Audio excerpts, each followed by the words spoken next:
nuestros apóstoles, amado Dios, quienes son nuestra autoridad en los rangos que tú has establecido dentro de la iglesia.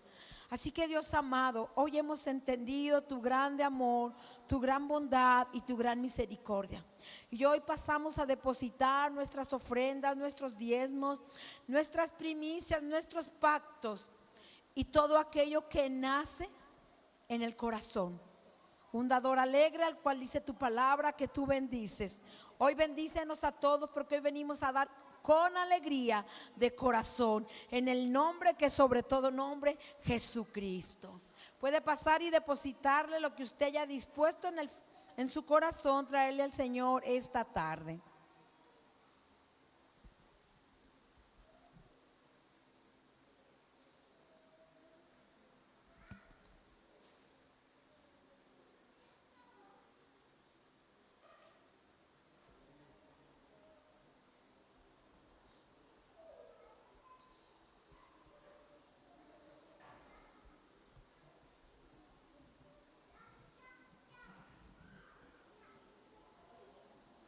Ahí la ves.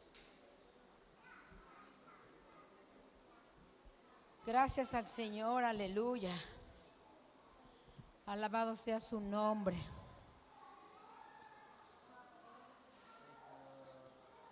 Y hoy damos gracias también a Dios porque verdaderamente Él es quien preserva vuestra vida, la vida de cada uno de nosotros. Hoy podemos estar aquí en esta su casa, no en nuestras fuerzas, sino en las fuerzas que el Espíritu Santo sabe darnos. Y yo hoy, antes de iniciar el estudio de la palabra este día, queremos dar gracias a Dios y pedirle, seguir pidiendo fortaleza para nuestro hermano Santos. Su papá falleció este lunes pasado. Para la familia de nuestra hermana Sabina y su esposo Lalo, también un hijo de ella falleció también este lunes. Entonces, amados hermanos, estamos rodeados de acontecimientos tristes, sí, pero mirando cómo la fortaleza de nuestro Dios acompaña a cada una de las familias. Entonces ténganlo sus oraciones, dándole gracias a Dios por la fortaleza que podemos ver a través de cada uno de ellos y que son enseñanza inclusive para nuestras vidas. Gracias, amado Dios, porque sabemos que tienes en el huaco de tu mano la vida de nuestro hermano Santos, la vida de toda nuestra hermana Sabina y Lalo, tus hijos, cada uno de sus hijos, mi amado Dios. Hemos podido ver la fortaleza derramada en sus vidas, Señor amado. Hemos podido ver con gozo, sí, hay tristeza, pero con gozo, Señor amado, ellos aceptando tu voluntad. Aunque hay cosas que nosotros no podemos entender momentáneamente, pero tú nos hablarás de todas y cada una de ellas, nos darás la resignación, Señor amado, conforme a lo que es tu voluntad buena, agradable y perfecta. Y a nosotros, Señor amado, síguenos teniendo en el cuidado, en tu favor y en el hueco de tu mano todos los días. Te lo pedimos y lo creemos en el nombre de Jesús. Amén. Pueden, déselo fuerte, pues uno sí y otro no. Todos. Pueden pasar los niños a su clase y los adolescentes también.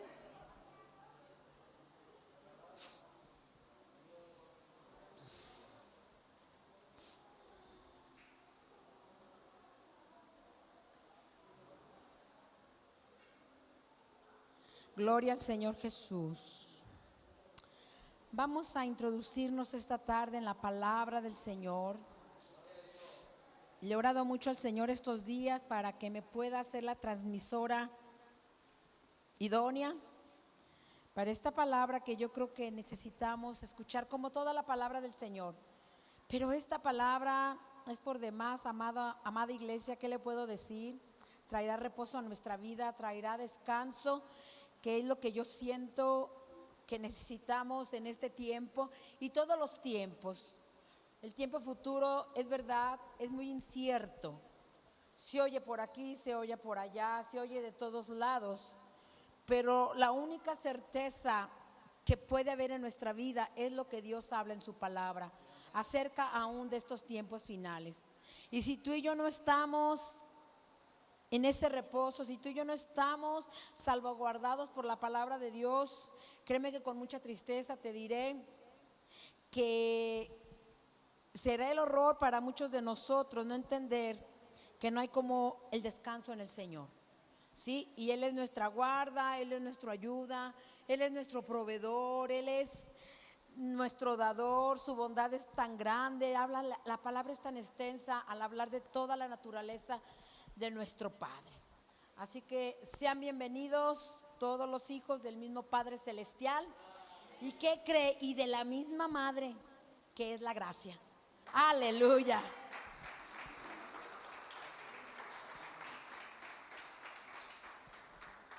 Y vamos a introducirnos en el tema que el Señor nos trae el día de hoy. Y aún antes de ir a la palabra, quiero enunciarte lo siguiente.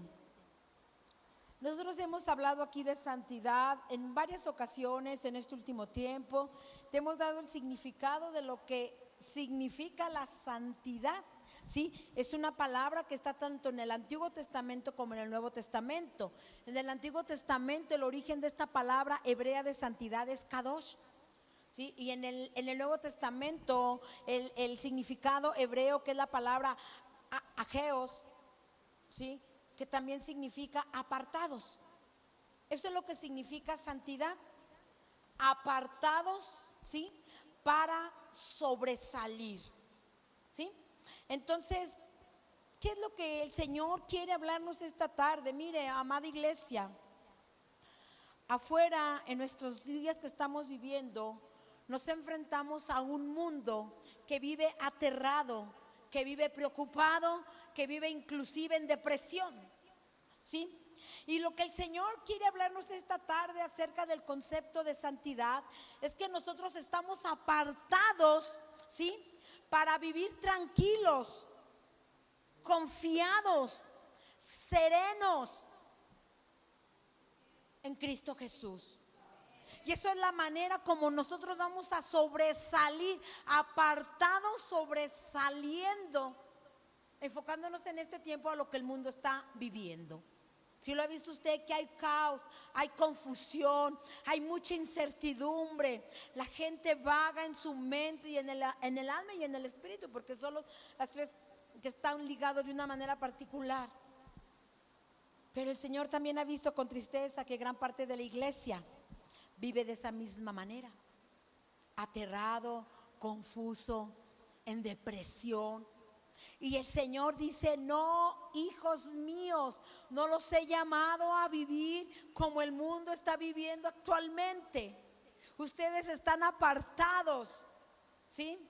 Cuando nosotros, la mayoría de las veces, escuchamos hablar de la palabra santidad, inmediatamente se nos viene a nuestra mente el concepto de, no tanto de apartados, bueno, sí de apartados, pero como para vivir como santos, santos, santos, sin equivocarnos, en una perfección que el hombre aquí sobre la tierra es imposible alcanzar.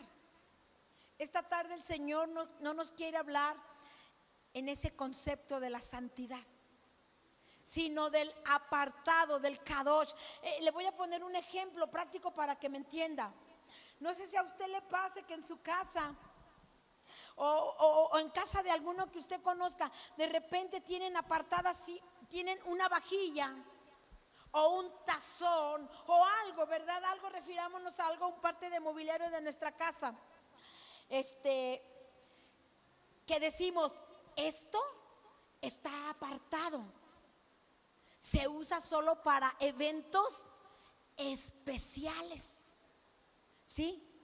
Entonces, usted no se imagina, tanto en el Antiguo como en el Nuevo, esa palabra santidad, el uso que se le da, refiriéndose no exclusivamente a lo divino, sino al apartado que el Señor, es el enfoque que el Señor me permite dar esta tarde, sino apartados para sobresalir. Y fíjese que sí va a ser muy notorio, ¿sí? Que usted se encuentre, por ejemplo, en su trabajo, ahí en su oficina, ahí con sus compañeros de escuela, con sus amigos, y usted inmediatamente los oye hablar de tristeza, de desaliento, ¿sí? Y a otro más le empieza a decir que no, que ha caído en un estado de depresión tal que ya está tomando ciertos medicamentos, que ya tuvo la necesidad inclusive de acudir, y a usted lo ven diferente. A usted lo ven hasta como raro. Bueno, pero tú parece que ni te alteras. Si ese es su caso, pues no. Pero ¿cómo? ¿Por qué? ¿Cómo le haces? Bueno, yo he creído en un Dios que no está muerto, sino que está vivo. Yo he aprendido a poner mi confianza en Él de tal manera que yo sé que el día que yo llegue a este mundo, como el día que yo me vaya de este mundo, solamente depende de la voluntad de mi Padre. ¿Sí? Eso es apartados para sobresalir. Hay un principio de la interpretación de la Biblia, ¿sí?, que se llama ley de la primera mención. En la hermenéutica, ¿usted ha oído hablar de esa palabra? La hermenéutica, ¿sí?, son las reglas de interpretación bíblica, ¿sí? Y dentro de esa hermenéutica hay una ley que se llama de la primera mención, ¿sí? Y esta ley de la primera mención dice que cada vez que un tema se menciona por primera vez, ¿sí?, nos va a ayudar para darle todas las interpretaciones futuras que se encuentran a través de la Biblia. Por eso esta ley de la primera mención básicamente se va a encontrar en el Génesis, ¿sí? ¿Cuándo aparece por primera vez la palabra santo?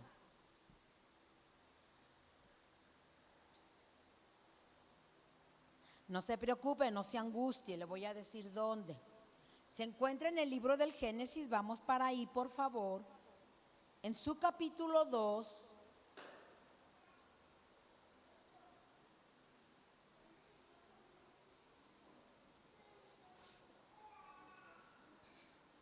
Capítulo 2, 2 y 3 vamos a leer. Y aquí se evidencia la ley de la primera mención. Es la primera vez que en el principio de los orígenes se menciona la palabra santo. Dice el verso 2, segundo capítulo de Génesis, verso 2 y 3. Y acabó Dios en el día séptimo la obra que hizo, y reposó el día séptimo de toda la obra que hizo. Verso 3, y bendijo Dios al séptimo día y lo santificó, porque en él reposó de toda la obra que había hecho en la creación. Esta es la primera vez, y si no me cree usted puede leer en su casa todo el capítulo 1 y darse cuenta que hasta llegar a este capítulo 2 es la primera vez que se menciona la palabra santo. Dice el verso 2 que Dios en el día séptimo acabó la obra que hizo y reposó. ¿Sí? Tenemos que entender que no es que Dios se haya cansado, porque Dios no se cansa, pero usa aquí la palabra y reposó de toda la obra que hizo. Ya en el verso 3 dice, y bendijo al día séptimo y lo santificó, porque en ese día séptimo reposó de toda la obra que había hecho en la creación. Y una vez te quiero decir en esta tarde, para que no empecemos a crear confusión en nuestra mente, no te voy a hablar del Shabbat como tal día que nosotros debemos de empezar a venerar y reposar. No, el reposo que el Señor quiere hablarnos esta tarde es algo de un reposo que solo podemos encontrar en el Señor. ¿Sí? Muy bien. Entonces, Dios terminó en el día séptimo la obra que hizo y ese día reposó de toda su obra. Y entonces ese día dice que lo bendice y lo santifica. ¿Sí? La palabra aquí santificó habla pues del descanso y del reposo que Dios tornó en ese día. ¿Sí? Reposar, escúcheme bien, es la cosa más santa que vamos a realizar o aprender a realizar usted y yo. Reposar. De hecho, en los evangelios, si usted los ha estudiado, ¿sí? Los milagros, Jesucristo realizó muchos milagros, pero concretamente en el día de reposo, ¿sí? Realizó 7 milagros poderosos, ¿sí? 7 milagros que tienen que ver, de hecho, trayéndolos a nuestro presente, mucha importancia, ¿sí? El primer milagro que se cuenta del día de reposo es del paralítico del estanque de Betesda. Ya le dije qué significa Betesda, ¿verdad? Bet Eset, casa de gracia. Y qué bonito nombre, el nombre que tenemos del ministerio, Amada Betesda. Quiere decir que es amada casa de gracia. Estamos bien, ¿verdad? Con el Señor. Es el primer milagro que podemos encontrar y que la Biblia y los evangelios nos dicen acerca, ¿sí?, del día de reposo, haciendo énfasis, el paralítico que fue sanado, que permaneció por años ahí en el estanque de Betesda. Otro de ellos es la sanidad de la suegra de Pedro. Dice la Biblia que llega Jesús a la casa de Pedro y encuentra a su suegra enferma con temperatura, ¿sí? Otro de ellos es la mujer encorvada. Dice la Biblia que por 18 años, ¿sí?, estuvo esta mujer encorvada sin poder mirar de frente ni al cielo. Ese número 18, ¿sí?, ese significa el número de la atadura. La Biblia no nos habla más, sino nada más nos da mención del número 18, pero si sumamos 666, nos habla del número de Satanás. Otro milagro más que se realizó fue de un hombre ciego. Otro más fue el de un hombre de la mano seca. En los 4 evangelios se menciona este milagro del hombre de la mano seca, pero solo en el evangelio de Lucas hace referencia que era un hombre que tenía la mano derecha seca.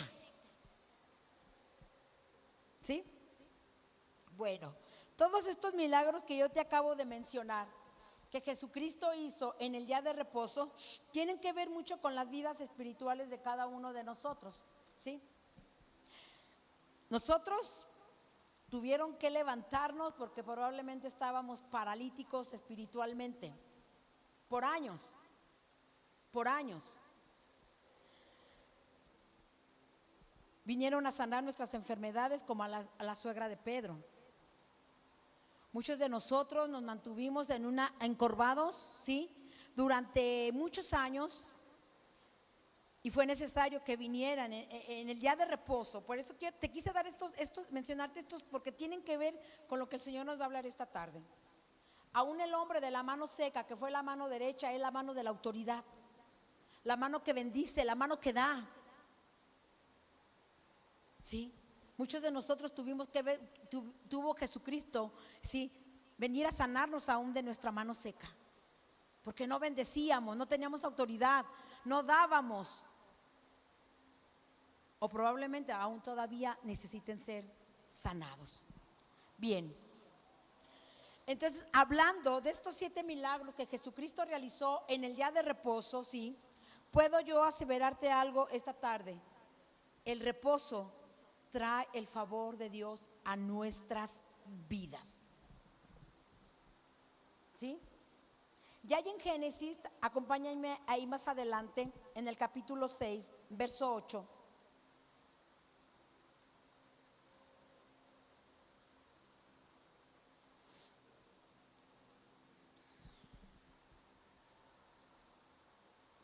Dice este verso, capítulo 6, verso 8: pero Noé halló gracia ante los ojos de Jehová. Nuevamente aquí se evidencia nuevamente la ley de la primera mención. Es la primera vez que en la Biblia se menciona la palabra gracia. ¿Y qué tendrá que ver esto con lo que yo estoy hablando del día de reposo? Tiene que ver mucho. No sé cuánto significaban que el nombre de Noé significa reposo. ¿Sí? Entonces dice, pero Noé halló gracia ante los ojos de Jehová. Pero el reposo halló gracia ante los ojos de Jehová. Traduciéndolo al significado de lo que quiere decir Noé. Entre más estemos cada uno de nosotros reposando en el Señor, vendrá más gracia a nosotros. Pero entre más trabajemos y laboremos, la gracia no vendrá. Ahora, también quiero poner de una vez aclarar que cuando yo te hablo que en cuanto más trabajemos y laboremos, la gracia no vendrá a nosotros, aclaración, no me estoy refiriendo al trabajo y labor que nosotros tenemos que desempeñar, ¿sí? Ni al empleo o lo que tú estés haciendo, porque la misma Escritura dice que debemos de trabajar. Y en el Nuevo Testamento dice el apóstol Pablo que el que no trabaje, no coma. Entonces, claro que nuestros trabajos son importantes. No me estoy refiriendo, aclaro, no me estoy refiriendo así como para que usted vaya a salir esta tarde y decir, el Señor habló a través de la pastora y dijo que ya no me preocupara de trabajar y de esforzarme. No, tenemos que ser entendidos lo que el Señor esta tarde nos quiere hablar, ¿sí? Nuestro trabajo es digno de ser llevado a cabo, más si usted es varón, porque con ese trabajo usted trae el sustento a su casa y se gana el derecho a comer, porque si no trabaja, pues no va a encontrar comida en su casa ni va a proveer. Y dice la misma Escritura también que el que no provee para su casa es peor que el incrédulo, ¿sí? Entonces el trabajo es muy importante. Ya lo hemos visto aquí en otros estudios a través de la hermana Ale o de su servidora, que el trabajo de hecho es algo que el Señor instituyó debido a la caída del hombre desde el Génesis, ¿sí? Entonces tenemos que aprender a trabajar, ¿no? Entonces, ¿a qué me estoy refiriendo? A que entre más reposo tengamos en Dios, más abundará la gracia en la vida nuestra. Pero entre más nos esforcemos y trabajemos, no de los empleos que tenemos, sino estoy hablando de la lucha interna, de la inquietud que se siente de producir algo con nuestra propia vida. ¿Sí? Te voy a poner un ejemplo. Hay quienes pueden estar sirviendo al Señor, pero no estar en reposo. Y el servicio que puedas estar dando, inclusive con los días o con el tiempo, se convierte en una carga para ti. Porque es algo, una lucha interna que tú tienes dentro de ti, queriendo producir algo a lo que a lo mejor el Señor ni te ha llamado. Y por lo tanto,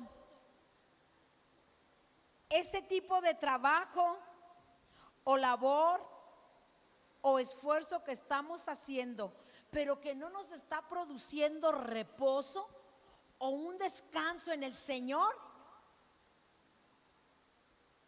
ese es el tipo de trabajo que no nos traerá gracia a nuestra vida. De hecho, te voy a dar un consejo. Cuando nosotros queramos hacer algo para honrar al Señor, para servir al Señor, siempre debemos esperar el momento oportuno donde el Espíritu Santo nos impulse a hacerlo. Porque entonces será en el poder de su fuerza y no en el poder de nuestras fuerzas, que es lo que nos hace que no haya gracia. Porque somos muy emocionales, ¿sí se ha fijado en eso?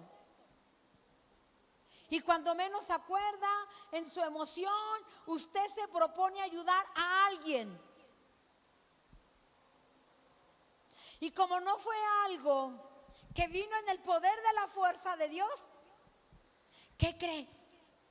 Que cuando ese alguien que usted ayudó, ya sea alguien de la iglesia, alguien de sus amigos, alguien de su familia, por alguna situación, ¿sí?, es un malagradecido o ni siquiera consideró el favor o la ayuda que usted le hizo, ¿qué va a producir en usted? Pues mucho desosiego, enojo, intranquilidad, falta de descanso, falta de reposo, falta de sueño inclusive, porque se la pasa pensando. Qué malagradecido, malagradecida familia, hermano, o cuñado, o nuera, o yerno, o nieto. Póngale la etiqueta que usted quiera. No, no es que no espere que me pagara así y le da vueltas en la noche a la cama y se mueve de un lado, porque eso le ha robado hasta su paz. Sí. Pero cuando usted lo hace en el poder de la fuerza de Dios, hagan lo que hagan, usted podrá decir: lo hice por Dios y para Dios. Por lo tanto, lo que esa persona haga o deje de hacer, a mí no me afecta. ¿Sí? ¿Entienden las diferencias? Bueno, muy bien, vamos entendiendo bien. Entonces, cuando nosotros ponemos las situaciones en las manos de Dios, en esa confianza de lo que hemos aprendido, quién es Dios, quién es nuestro Padre. Cuando aprendemos a poner las situaciones en Dios, y te voy a decir algo en lo cual yo puedo ver que una persona está confiando verdaderamente en Dios o no. Cuando verdaderamente entra en ese reposo que lo va a abundar de gracia. Yo puedo inmediatamente discernir en algo bien sencillo. Cuando yo platico con alguien que se encuentra en una situación, en un problema, ya sea familiar, de la índole que sea, y yo estoy platicando y le digo: hermano, hermana, confía en el Señor, descanse en el Señor. Mire, sí, yo sé, pero esa palabra de 4 letras, y yo digo: santo Dios, lo está haciendo en sus fuerzas. Lo está haciendo en sus fuerzas y no está descansando en ti. Y ahí veo inmediatamente la ausencia de la gracia para que puedas creer.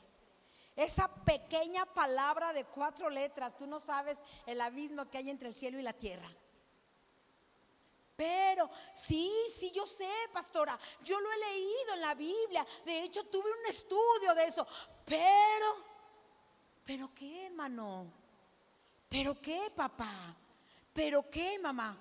Y me empiezan a dar sus argumentos, como si el Dios que usted ha oído predicar o que se le ha enseñado a amar es un Dios que se encuentra tan distante, y que lo que en el medio de su problema o de su falta de credibilidad, usted se le borra todo lo que la palabra habla del mismo. Es como si Dios ignorara la situación que usted está atravesando. Es como si Dios ignorara o no supiera qué clase de hijos tenemos. Es como si Dios ignorara o pasara por alto, ¿sí?, los problemas que estamos ahorita en este tiempo viviendo más de alguno de nosotros. Eso es lo que queremos decir o dar a entender aquí en la tierra, y el cielo lo escucha. Pero usted no sabe la clase de hija que tengo. No, yo no. Y si no me quiere platicar, no me platique. Pero el Dios que todo lo ve, el Dios que puede estar en todos lados, Él sí lo sabe. Él sí lo sabe. Entonces, el hecho de ser apartados y sobresalir y aprender a poner las situaciones en las manos de Dios, ¿sí?, probablemente el mundo te gritará que eres un irresponsable. Usted como que no le preocupa. Usted como que no, bueno, no dice Cristo, dijo Cristo en el Evangelio de Juan que nos dejaba su paz, y no la paz que el mundo da, sino la paz que sobrepasa todo entendimiento. Esto es lo que nos hace permanecer a muchos de nosotros en medio de esta pandemia, en medio de cualquier situación, en medio de la incertidumbre futura que el mundo va a atravesar o lo que le espera. Nos hace vivir en esa paz que sobrepasa todo. Yo no sé, oiga, pero a usted no le preocupa que hablan, que de una escasez. Yo no le voy a poner pero. Yo prefiero creer a lo que Dios ha dicho. Y se ha sustentado a los pájaros, los viste, dice ahí el Evangelio de Mateo, con mayor razón a nosotros que somos sus hijos. ¿Sí? ¿Cuántos lo creen? Denme un aplauso si usted lo cree.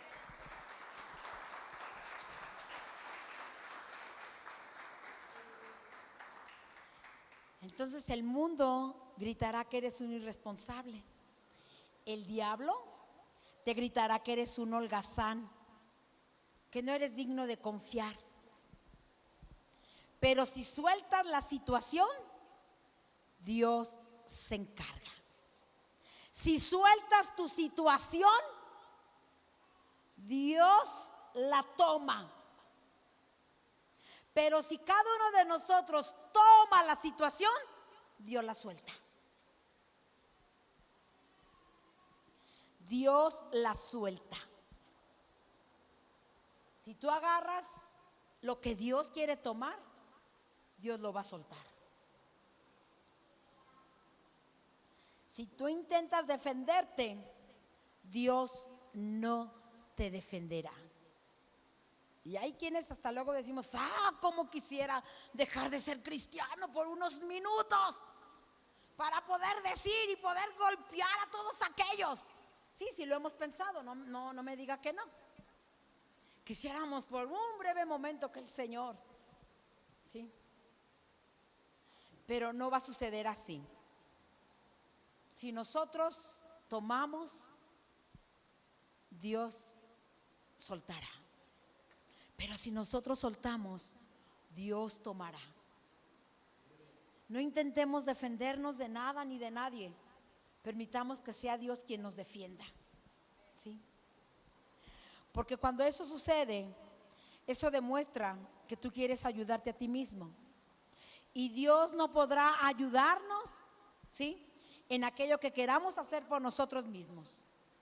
Dios solo podrá hacer las cosas cuando se las entreguemos. Cuando se las entreguemos. Leí el testimonio hablando de esto de soltar, de un joven universitario cristiano, sí, que estaba muy preocupado por sus finanzas. Y un día él oye una predicación muy buena acerca de entrar en el reposo y el descanso del Señor, ¿sí? Y él le daba vueltas y le daba vueltas al asunto y decía, pero ¿cómo es eso de soltar? Yo no lo entiendo. Es más, estos pesos de este día es lo único con lo que cuento. No sé de dónde. Y ahí estaba el muchacho preocupado. Dice inclusive su testimonio que él cortó unas tarjetitas de cartón y puso en cada una de ellas una palabra, una letra, hasta que completó la palabra suelta. Y estaba tan preocupado ese día por el escaso dinero que tenía, que no sabía cómo le iba a hacer los demás días. Y ese día en la noche de la preocupación se levanta a medianoche, abre la ventana de su cuarto, ahí donde él se hospedaba, y dice que estaba tan preocupado que de repente él tenía sus letras así como pegadas en algo. Dice que entra un viento un poco recio y se las tumba todas. Y le pregunta en ese momento a Dios, es que no entiendo lo que es soltar. Eso, así como cayeron estas letras, así de fácil es: suelta tu preocupación, que yo soy tu proveedor. Aprende a descansar en mí, duerme tranquilo, que el día de mañana yo ya tengo el plan perfecto para hacer llegar tus finanzas que tú necesitas. Y el joven lo aprendió y después pudo testificar del gran favor de Dios que llegó a su vida. Pudo terminar su universidad, pudo dejar, pero lo entendió cuando él entró en el reposo, Ese reposo lo llenó de gracia con gente que fueron proveedores el tiempo que él lo necesitó. Porque la gracia, leíamos en Noé, capítulo 6, verso 8. Pero Noé halló gracia delante de los ojos del Señor. Cuando el Señor nos abunda de gracia, eso significa que el favor de Dios te va a acompañar a todo lugar que tú vayas, a toda situación que tú estés atravesando, ¿sí? A todo emprendimiento de proyectos, todo aquello, o sea, esa gracia, para que lo entiendas, va a venir a tu vida de una manera integral. Pero solo el reposo hallará gracia delante de los ojos del Señor. ¿Sí? Entonces, sí quiero decirte algo. Este mensaje no es para el mundo. Cuando el mundo suelta, no pasa nada. Pero cuando nosotros, sus hijos, lo hacemos, muchas cosas suceden. Porque Dios nos cuida. Porque Dios nos atiende. Porque somos su rebaño. Y dice la palabra de Él, y somos ovejas de su prado. ¿Sí? Dice el Salmo 23, el Señor es mi pastor. ¿Algunas cosas me faltarán? ¿No? A ver, dígamelo, porque yo sé que usted se lo sabe. El Señor es mi pastor, nada me faltará.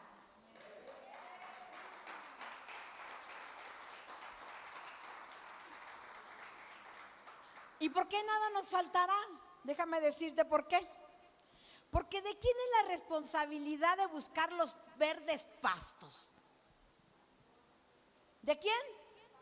Del pastor, exactamente. Ahí va la ovejita, no tiene que preocuparse, él tiene que ir viendo y visualizando cuál verde pasto pastoreará a las ovejas. ¿De quién es la responsabilidad de que las ovejas siempre se les corte la lana para que no se enreden y no estén pesadas? ¿De quién? Del pastor, muy bien, sí sabes. ¿De quién es la responsabilidad de protegerlas de los lobos? Del pastor. Por eso es que dice, el Señor es mi pastor, nada me faltará. ¿Sí? Entonces, ¿por qué nos preocupamos? El problema es del pastor, no es asunto de nosotros, porque nuestro asunto es seguirlo a Él, que nuestros ojos estén puestos en el pastor, a donde Él me guíe, yo iré. A donde Él camine, yo caminaré. Y es en ese entendimiento que el Señor es mi pastor y nada me faltará. No puedo estar yo declarando, el Señor es mi pastor, pero el pastor va por esta lareda y yo digo, no, ve, no es por ahí, ve, es por acá. Y acá está un lobo que precisamente el pastor le dio vuelta para no tener, pero tú no lo sabes. Y tú te quisiste salir de la cobertura del pastor. Entonces, ¿cuál es nuestra tarea? Seguirlo a Él y poner nuestra mirada exclusivamente en Él y seguirlo a donde Él nos guíe. ¿Sí? Es en ese momento o en ese tiempo donde no te va a faltar nada. No te va a faltar un verde pasto donde el Señor te pastoree, porque es su promesa. Entonces, no debemos tener miedo. El temor o el miedo entra a nuestras vidas cuando nosotros lo soltamos a Él. ¿Sí? Y ya van 3 veces que te menciono el capítulo 20 del libro de Apocalipsis, ahí por el verso, no lo recuerdo bien, que dice, donde da la lista de las personas que no heredarán la tierra nueva y el cielo. Y comienza con dos grupos de personas, que yo creo que tú ya hasta te lo sabes, ¿sí? Los cobardes y los incrédulos. Y después la lista se suman otros grupos de personas. Pero ahí el Señor dice, pero no heredarán ni la tierra nueva ni el cielo los siguientes. Y en primer lugar llama a los cobardes y en segundo a los incrédulos. ¿Sí? Ok. Y es un verso que a mí me llamó la atención desde el principio. Apunta, es el capítulo 21, verso 8 del libro del Apocalipsis.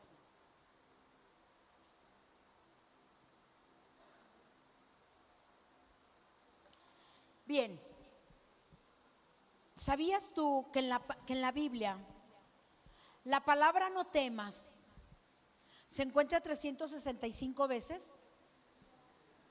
¿No sabías? Anótalo. Es muy importante.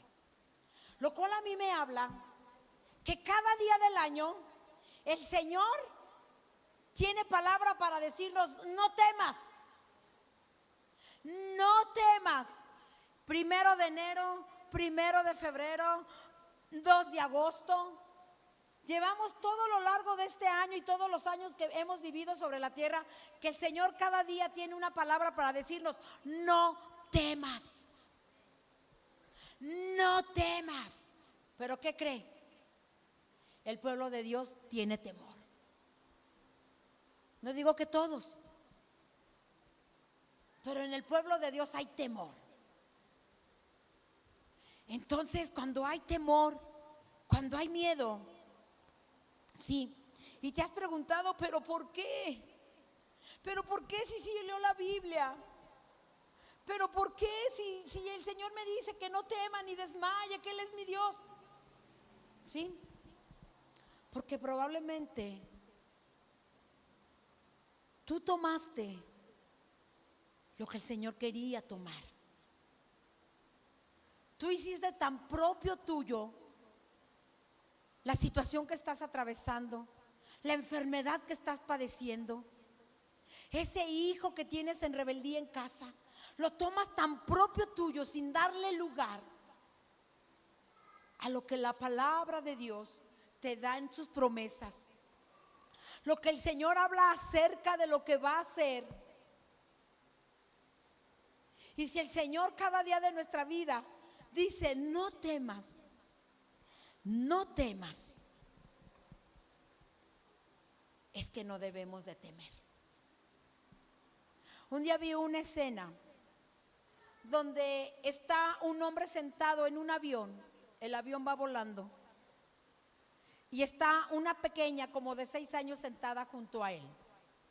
Y el avión va en pleno vuelo, ya tomó altura, ya todo. El hombre va muy nervioso porque para esto pues a él teme a las alturas.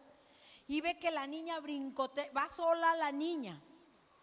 Le llama la atención que va sola ahí junto a su lado. Y la niña canta y la niña brinca y la niña hace infinidad de cosas como si nada le preocupara. Y le llama la atención y le dice, oye niña, ¿es que tú vienes sola en este avión? Sí. ¿Y no te da miedo que el avión se llegara a estrellar? Y la niña dice, no. ¿Pero por qué estás tan segura? Porque el piloto capitán es mi papá.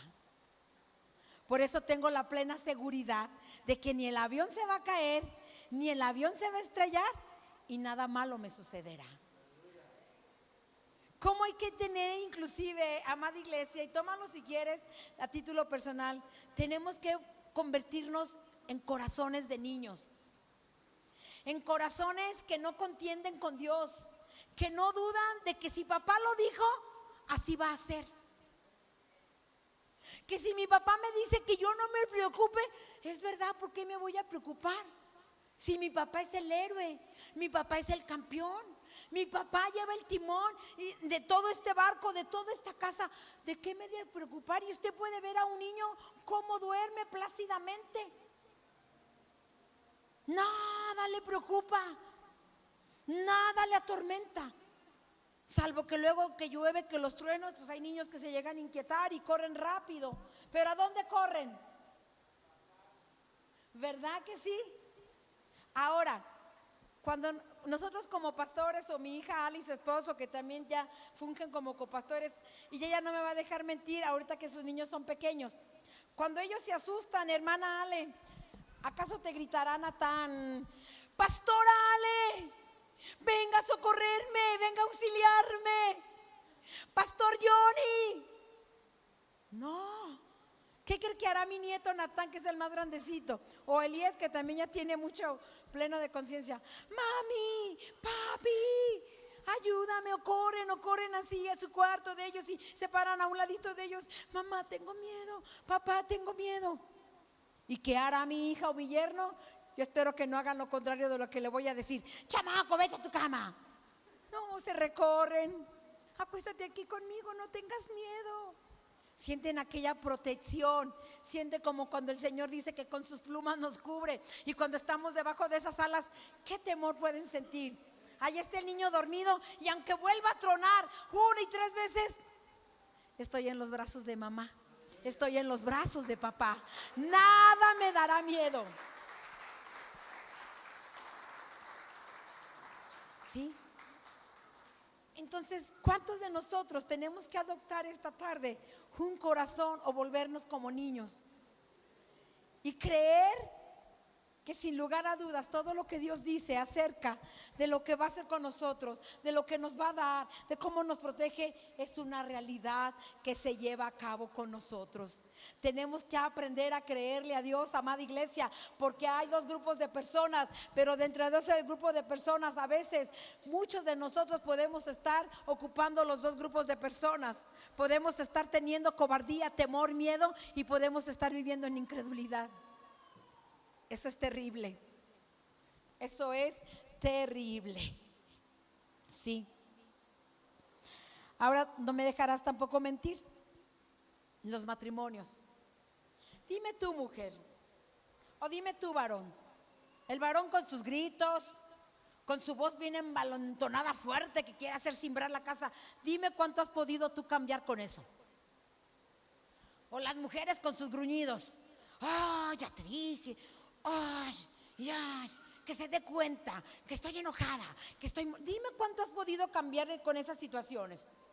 Alguien que me levante su mano y que diga: sí, yo con mis gritos he logrado apaciguar la fiera que es mi mujer. ¿Verdad que no hay nadie? Con nuestros hijos, ¿cuánto hemos logrado hacer exasperándolos? ¿Cuánto hemos logrado, sí, también gritándoles, imponiéndoles? Ahora, vuelvo a aclarar. Ya aclaré que el trabajo y el esfuerzo que nosotros queremos hacer en nuestro interior no se refiere al trabajo que realizamos. También quiero hacer una aclaración en esto. Sí, no quiere entrar en el reposo del Señor. No significa que tú te vas a desentender de todas las situaciones que estás viviendo, ya sea en tu matrimonio, ya sea con tus hijos. No. El punto es que lo que el Señor no quiere es que nosotros estemos actuando con corazones preocupados, con corazones llenos de estrés, porque eso lo único que va a dar como resultado es arruinarlo todo. ¿Cómo será en el caso de una mujer dentro de un matrimonio que entre en ese reposo, descanso del Señor, sabiendo que está viviendo una situación, sí, probablemente no muy agradable? Pero ¿cómo será? ¿Será que la mujer, cuando su esposo se niega a acompañarla a la iglesia, será que la mujer llega a su casa muy espiritual y ya estaba con la Biblia preparada? Porque lo primero que tengo que llegarle a dar a mi marido en la cabeza es con la Biblia. ¿Será? No, esa mujer no tiene descanso, ni ha creído en las promesas del Señor. Dice la palabra del Señor que nosotros, sujetas con un espíritu afable y apacible. Descansando en el Señor, con nuestra conducta lograremos hacer que el corazón, porque mire, usted no se imagina, dice, te acabo de al principio, que el reposo nos otorga gracia. Esa gracia que nos es otorgada a través de entrar en el descanso del Señor, en vez de yo, esposa, estar preocupada porque mi esposo probablemente está pasando un tiempo que no quiere venir a la iglesia, que no quiere buscar del Señor, ¿sí? Lo que yo debo de hacer es mi trabajo que el Señor a mí me ordena en la Biblia. Y entonces el Señor, como está viendo que tú sueltas y que tú crees que Él puede hacer en la vida y en el corazón de tu esposo mucho o todo de lo que tú no puedes hacer, es cuando el efecto de la gracia viene aún sobre tu esposo, sobre tu matrimonio, sobre tus hijos. Pero como no lo intentamos ni siquiera hacer, vemos que todas las cosas, en vez de favorecernos, se siguen saliendo de control. Cualquier situación que estemos pasando en casa con nuestros hijos no significa que vamos a descansar y no vamos a hacer nada ni tomar el control de las situaciones. Sí tenemos que hacerlo, pero con un corazón no preocupado, sino con un corazón confiando y descansando en las promesas del Señor.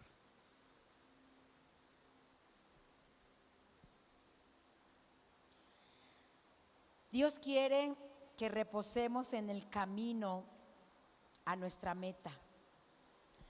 Cuando descansamos, alcanzaremos las metas más rápido, ¿sí?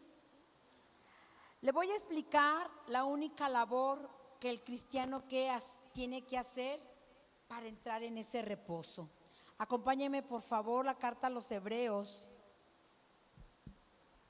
capítulo 4.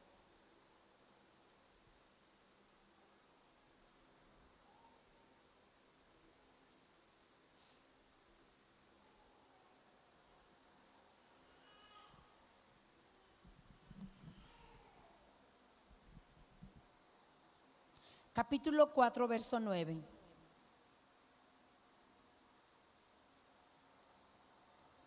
Dice así la palabra del Señor: por tanto, queda un reposo para el pueblo de Dios, porque el que ha entrado en su reposo también ha reposado de sus obras, como Dios de las suyas. Y dice el verso 11: esta es nuestra labor.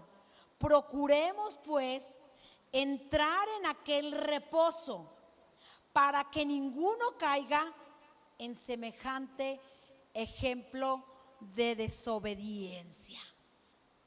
Otra versión dice, en el lugar de la palabra procuremos, dice esforcémonos, ¿sí?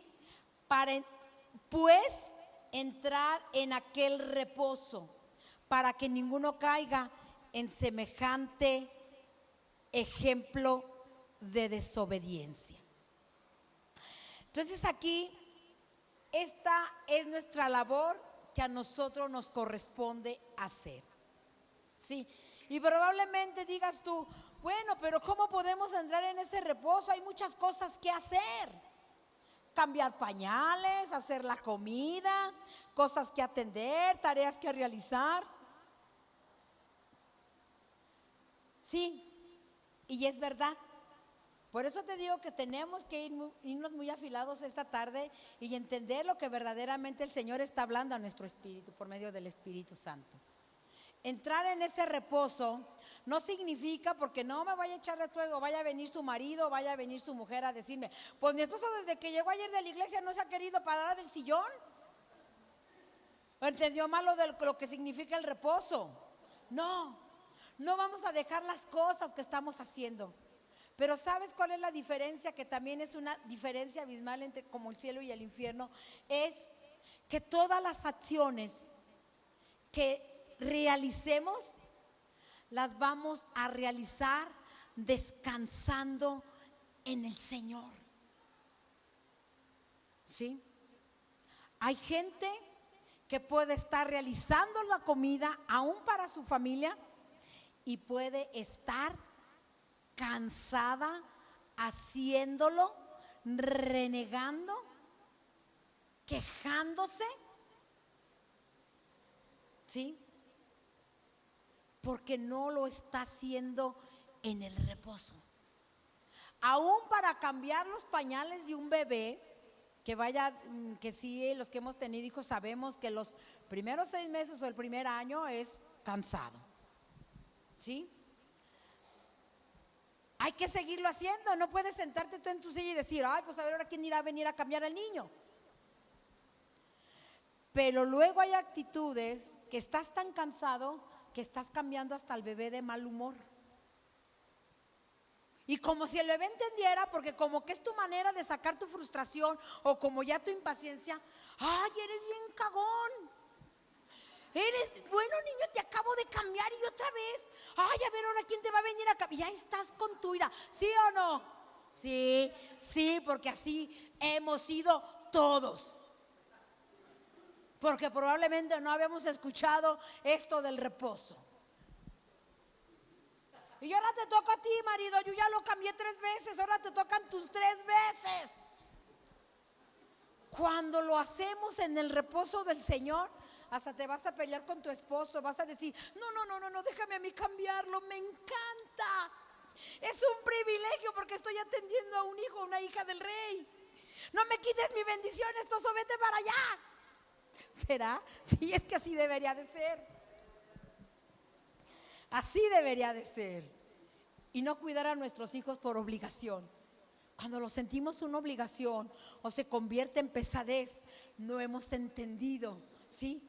Lo que esos niños significan, número 1. Y número 2, las bendiciones tan grandes que llegan a través de ellos. Y por eso no tenemos reposo, no tenemos descanso, ¿sí? Y vemos a los niños así como que, ay, chillones, ay, latosos, ya tengo días sin dormir. Entra en el descanso del Señor y antes de que duerme el bebé, dile, Señor, yo voy a entrar a tu descanso. Y cuando usted inmediatamente entre en ese reposo, ¿qué abunda? La gracia. ¿Y esa gracia qué va a hacer en ese bebé? Lo va a dormir toda la noche, que hasta usted va a estar extrañado. Esa gracia lo va a hacer gastar menos pañales. Esa gracia le va a dar también reposo al bebé, que va a ser un bebé tranquilo. Va a ser un bebé que descanse. Va a ser un bebé que no se enferme. ¿Sí? Y así con cada una de las tareas. Cuando usted, aunque tiene años de casado y sigue cocinando y ya no haya qué hacer, ya está de mal humor, encarga sus víveres, va de mal humor a la carnicería, hasta se pelea con el muchacho que la atiende, porque ya va indispuesta, ¿sí? Pero cuando usted entiende que usted está cocinando para el sacerdocio del Señor, no, hombre. Usted estará casi a punto de morir gozándose cocinando para esos reyes y esos sacerdotes. ¿A poco no? Porque ha sido lo que el Señor le ha puesto a hacer, ¿sí? Entonces no se trata de dejar de hacer las cosas que hacemos, las tareas que tienen que continuar. Se trata de entender que entrar en el reposo del Señor es con nuestra mente renovada, ¿sí? Hacer las cosas como dice la Escritura, como para el Señor, agradándole en todo. ¿Sí? De hecho, déjeme decirle, ¿sí? Nosotros creemos y sabemos que el poder de Dios se manifiesta cuando liberamos a la gente de los demonios, y eso es poder de Dios.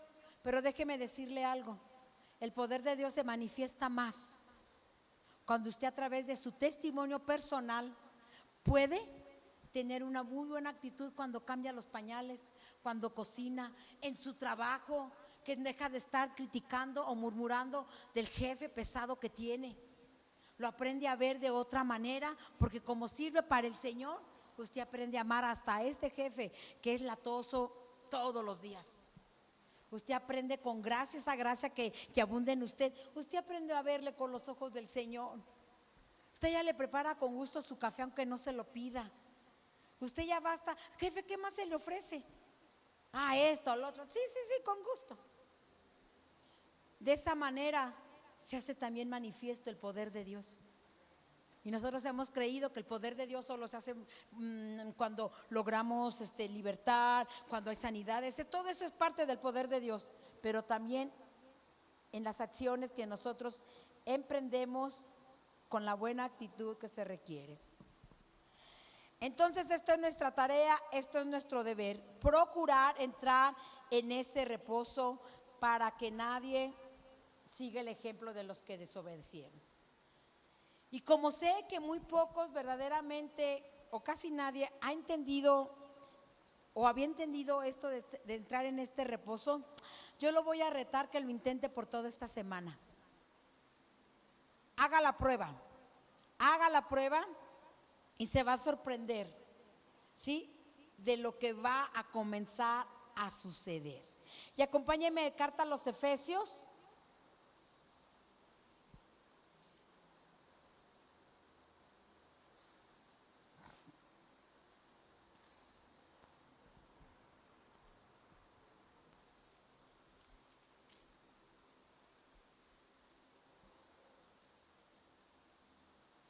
Capítulo 2, verso 4, el 4 al 7.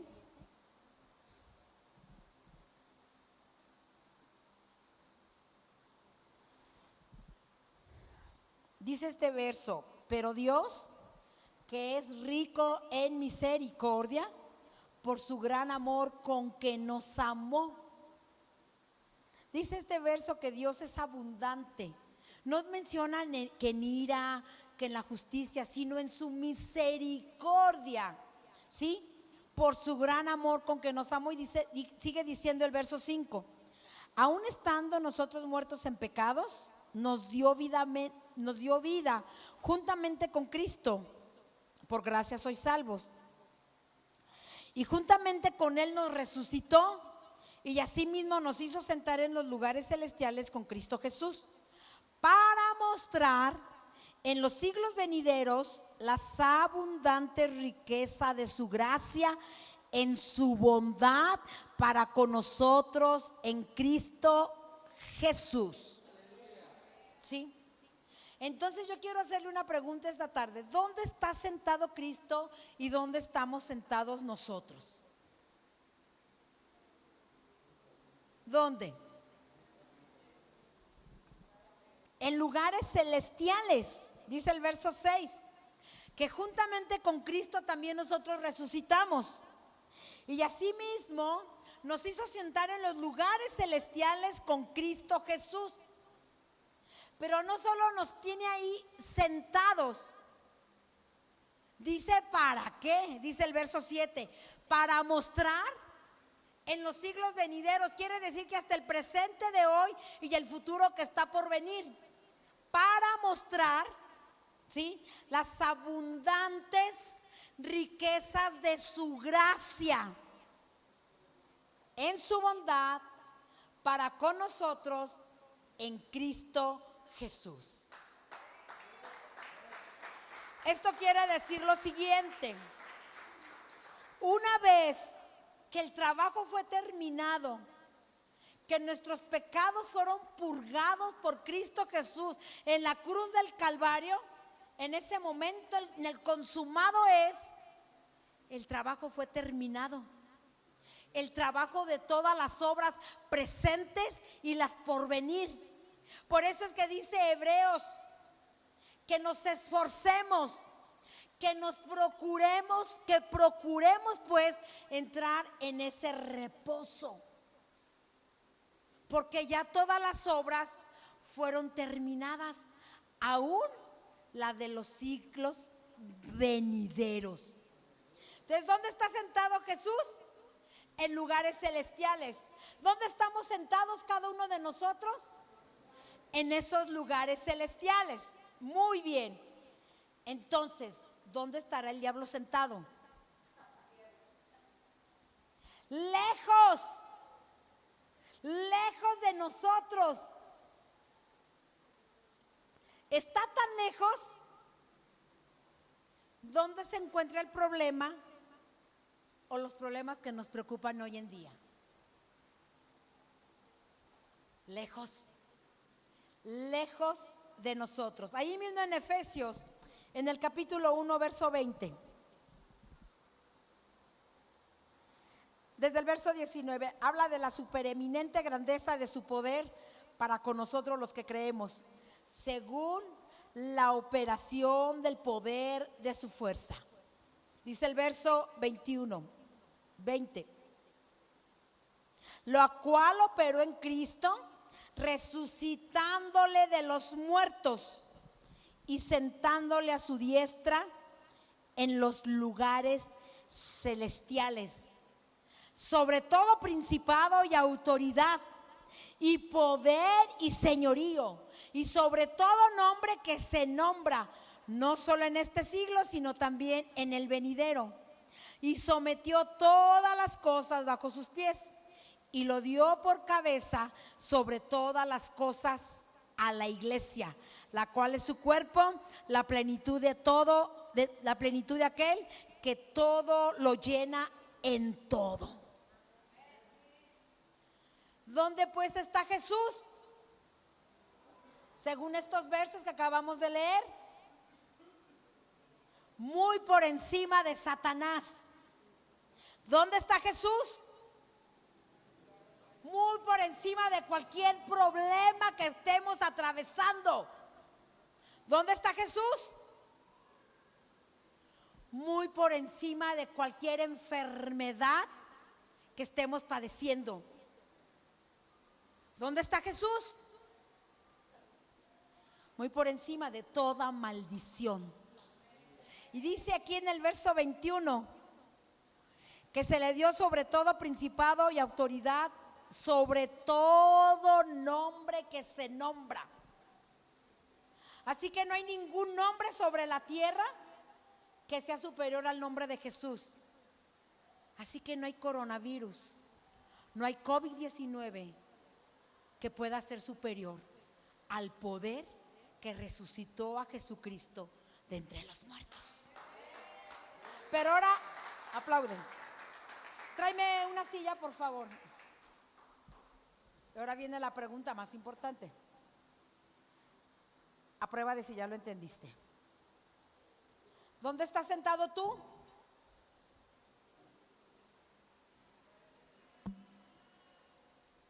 ¿Dónde estás sentado?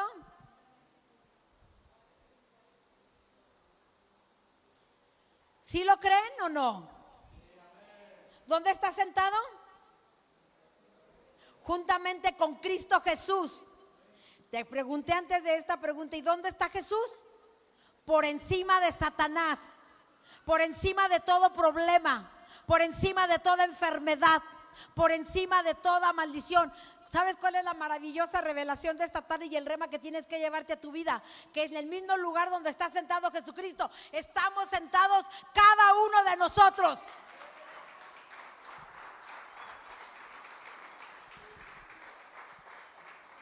Y no lo dudes ni tantito, que apenas vas a salir de esta casa de gracia y vas a sentir un piquete por acá, un piquete en la rodilla, ¿sí?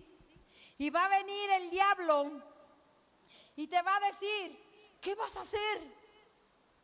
Corre a la silla y dile, me voy a sentar donde Jesús me tiene posicionado y sentado, aquí, en mi autoridad.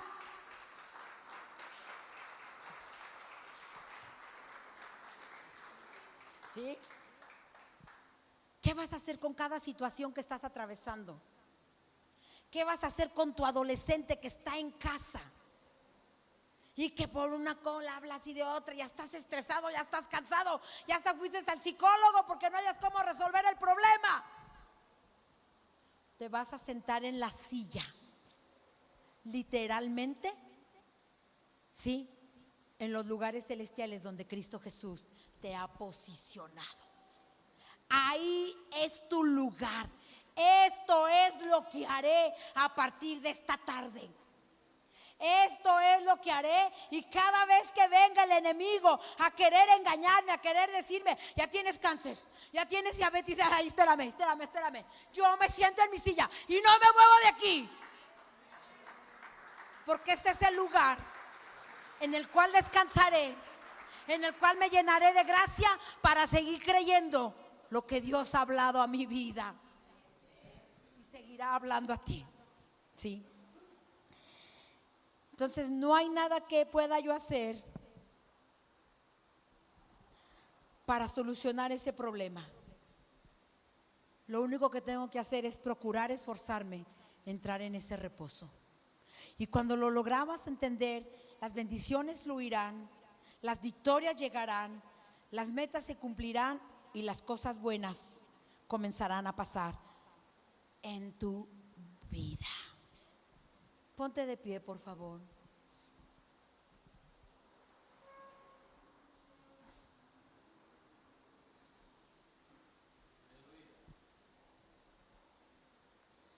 Hay que comenzar a desechar esta tarde las posturas de preocupación y de estrés y comenzar a adoptar una postura de reposo.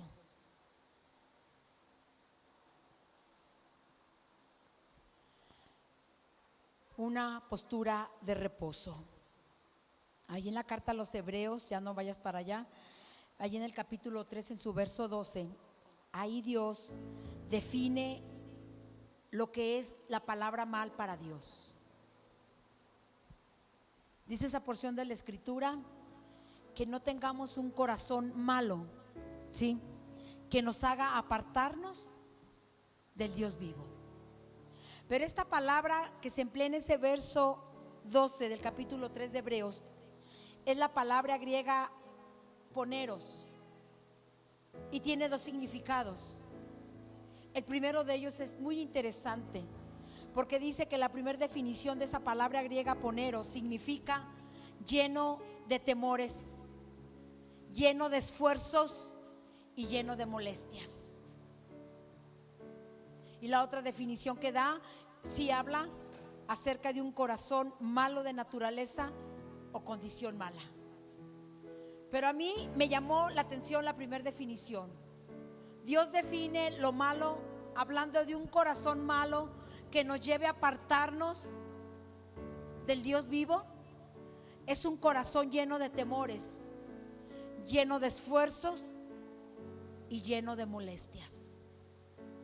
Y rápidamente te voy a poner un ejemplo. ¿Cómo puedes percibir si tu corazón es malo?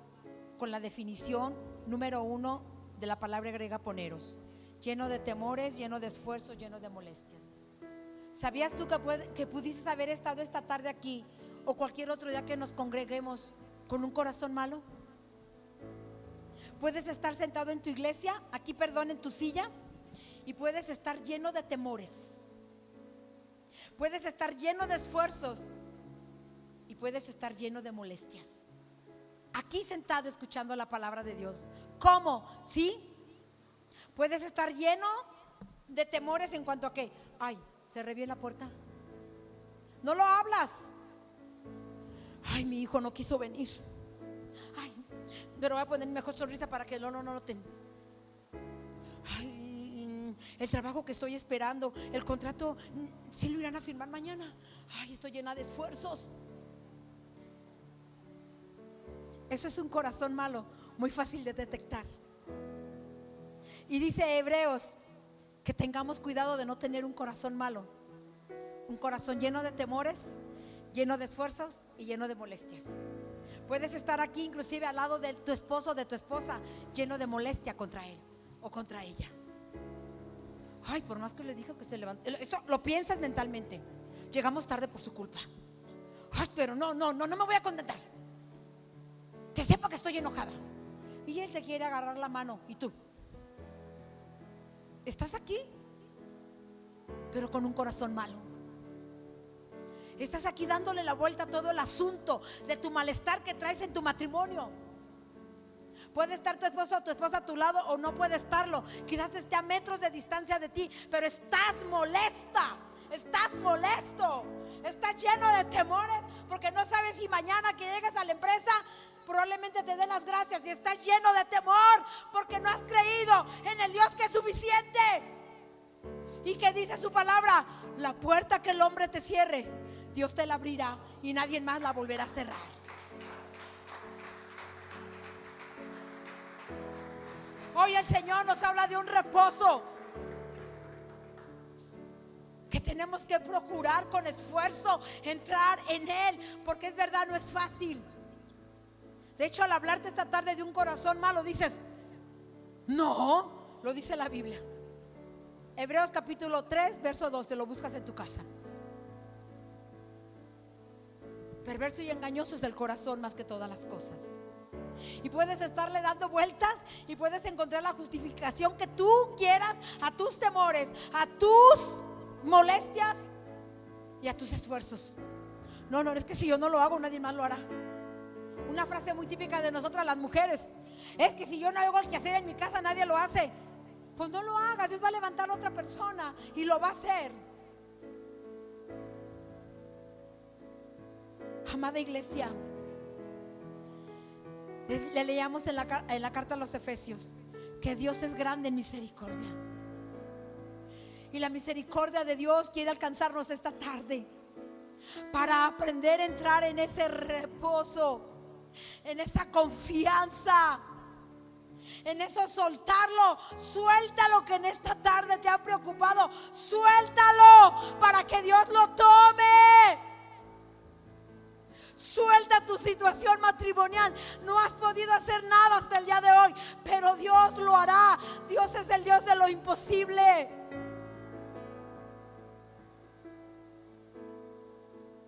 Y si Dios dijo que lo hará, Él lo va a hacer. Lo va a hacer, no tengas duda. Apartémonos de tener un corazón malo que se llena de temores, que se llena de molestias, pero ponemos nuestra mejor cara y nadie lo sabe. Pero ¿quién conocerá el corazón? Preguntó Jeremías: ¿quién conocerá el corazón?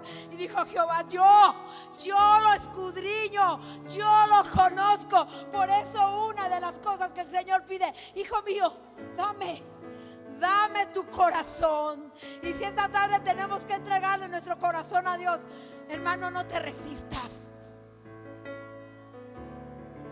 Vamos a darle el corazón esta tarde al Señor. Así: aquí está mi corazón, Señor. ¿Tú crees que a Dios lo has podido engañar hasta el día de hoy? Hemos vivido equivocadamente, hemos creído incorrectamente, creyendo que lo más torcido, lo más oscuro que esconde nuestro corazón, nadie lo conoce, ni Dios. Él lo conoce todo. Dijo el salmista: ¿a dónde huiré de tu espíritu, Dios? Si voy al cielo, ahí estás tú. Si voy hasta el último lugar, ahí estás tú. Cuando me levanto, cuando me siento, cuando me acuesto, cuando camino, cuando hago, ahí estás tú. Él lo conoce todo. No, Él no me puede entender en esto. Él no puede saber cuánto me ha dolido esta infidelidad. Él no ha entendido que es necesario mejor estar separados. No te engañes. Deja que el Señor actúe y traiga restauración a tu matrimonio. No te engañes y te canses de decirle a tu hijo que nunca va a cambiar. Tienes que creer en lo que Dios dice en su palabra. Si el Señor dice que Él está para restaurar los corazones, y los corazones de piedra convertirlos en corazones de carne, así será. Así será, porque la bondad de nuestro Dios es grande. Yo no sé tú, pero me gusta citar mi verso favorito de los Salmos: hubiese yo desmayado con certeza si no hubiese visto la bondad de mi Dios en la tierra de los vivientes. hubiésemos desmayado. Así que, hijo mío, dame tu corazón. Es lo único que pide el Señor de cada uno de nosotros, porque de Él mana la vida. Y el Señor tiene sumo interés en tu vida y en mi vida, en la vida de tu matrimonio, en la vida de tus hijos, en la vida de todos aquellos amigos que dices amar. Él tiene un sumo interés porque sean conquistados por su amor. Así que vamos a entregarle esta tarde nuestro corazón a Dios. Vamos a decirle, dile ahí en tu lugar, si no quieres salir de ahí, o si quieres venir al frente, no sé, donde tú te acomodes, pero descansa en el Señor. Aprende a descansar. Aprende a entrar en ese reposo. Procura irte en esta tarde entendiendo que has entrado a ese reposo, y que todas aquellas cosas en las cuales has malgastado parte de tus días, parte de tu vida, se te está yendo la vida sin alcanzar a lograr todo aquel esfuerzo. Pero que más pronto de lo que te imagines, cuando tu vida sea llena de gracia, porque hallarás gracia delante de los ojos del Señor, las cosas buenas comenzarán a suceder en tu vida. Las victorias que ya han sido tomadas del Señor y que son nuestras, comenzarás a verlas en una realidad en tu vida. Los milagros comenzarán a suceder.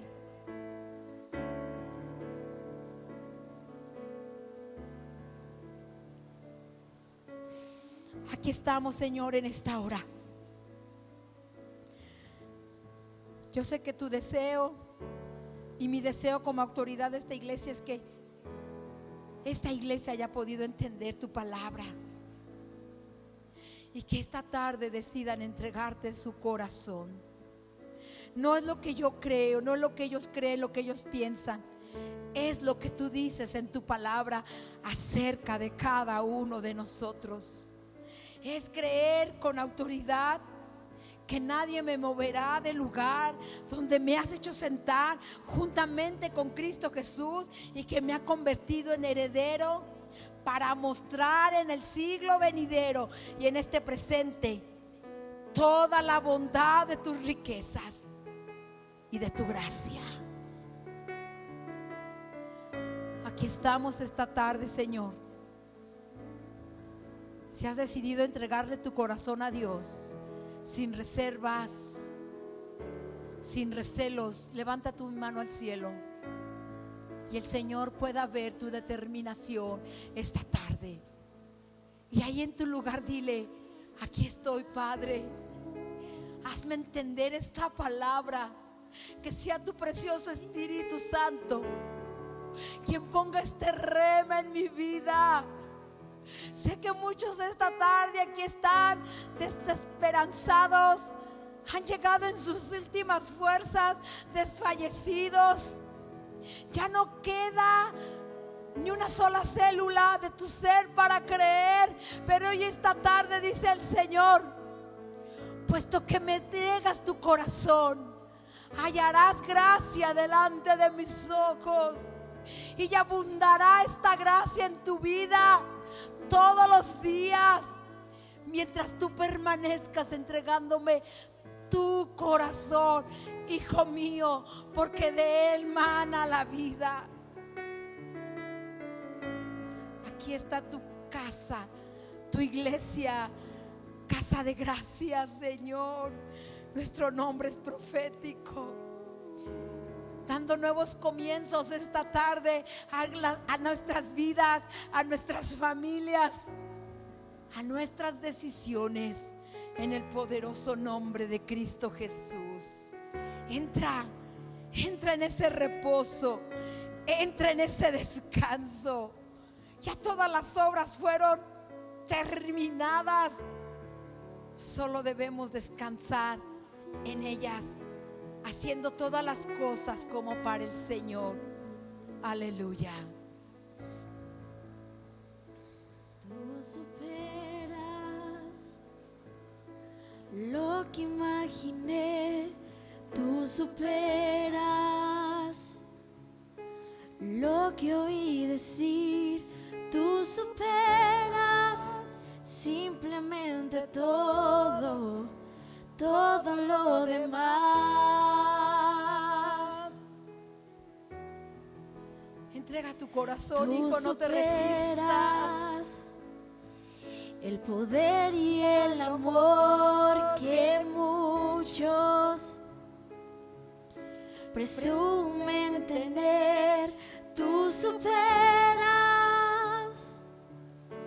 lo que puedo ver y más.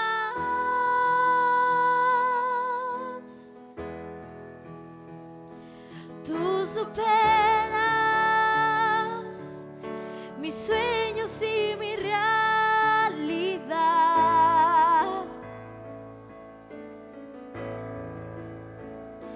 Tú superas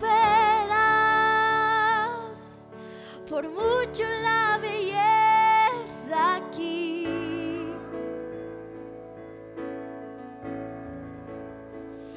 Es imposible que te pueda describir,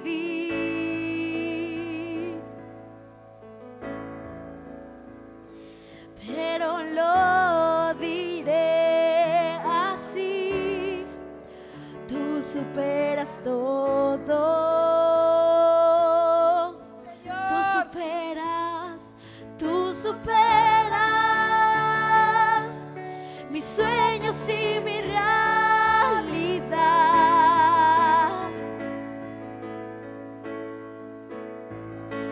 Tú superas por mucho la belleza aquí.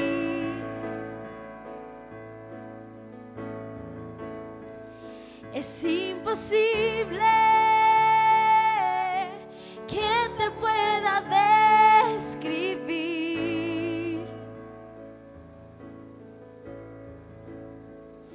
pero lo diré así: tú superas todo. Oh, aleluya. Gracias, Padre. Es imposible que te pueda describir,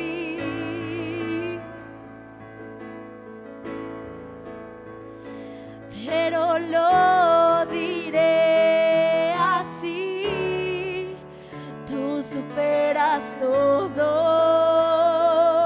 Señor, gracias, Es Padre. imposible, es imposible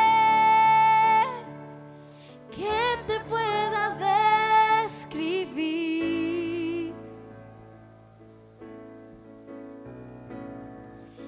pero lo diré así: tú superas todo. Señor, gracias. Es imposible poderte describir. Es imposible para nosotros, pero eres real, eres verdadero. Eres sorprendente, eres bueno, eres bondadoso. Las palabras no nos alcanzan para describirte, oh Dios. Maravilloso Padre, maravilloso Padre.